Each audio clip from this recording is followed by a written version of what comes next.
খুশুসিয়াত দান করেছেন, অর্থাৎ যতগুলি মর্যাদা দান করেছেন, তার মধ্যে একটা মর্যাদা হচ্ছে যে নবীকে আল্লাহ মালিক ও মুখতার বানিয়েছেন। আচ্ছা বলেন তো, যে জান্নাত কে তৈরি করেছেন? জোরে বলেন না, কে তৈরি করেছেন জান্নাত? জান্নাত তৈরি করেছেন আল্লাহ, জাহান্নাম তৈরি করেছেন আল্লাহ।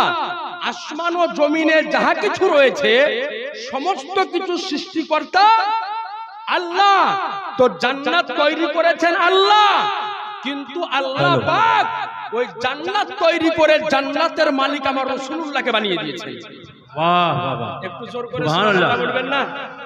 এই প্রসঙ্গে বুখারী, মুসলিম, তিরমিজি, আবু দাউদ সহ একাধিক হাদিস শাস্ত্রের কিতাবে, এক নয় দুই নয়, একাধিক হাদিস শরীফ বর্ণিত হয়েছে যে আল্লাহ রাব্বুল আলামিন আমার রাসূলুল্লাহকে জান্নাতের মালিক বানিয়ে দিয়েছেন।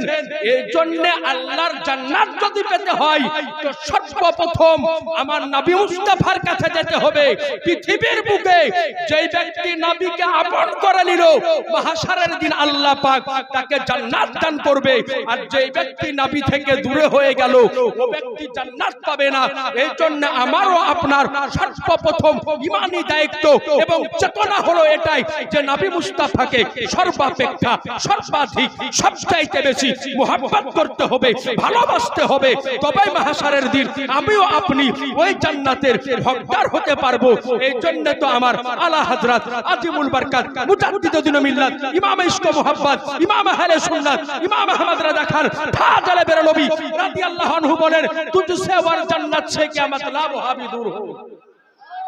আলা হযরত বলেন যে তুঝসে ওয়ার জান্নাত সে কিয়ামত লা ওয়াহাবি দূর হো। হাম রাসূলুল্লাহ কে জান্নাত রাসূলুল্লাহ কি। তো যাই হোক ব্রাদার, আলোচনা আমি করব না, আমার আলোচনা আপনারা প্রতিদিন শুনছেন ইনশাআল্লাহ তাআলা। এইবার আপনাদের সম্মুখে শায়েরে হিন্দুস্তান হযরত আল্লামা মাওলানা আইয়ুব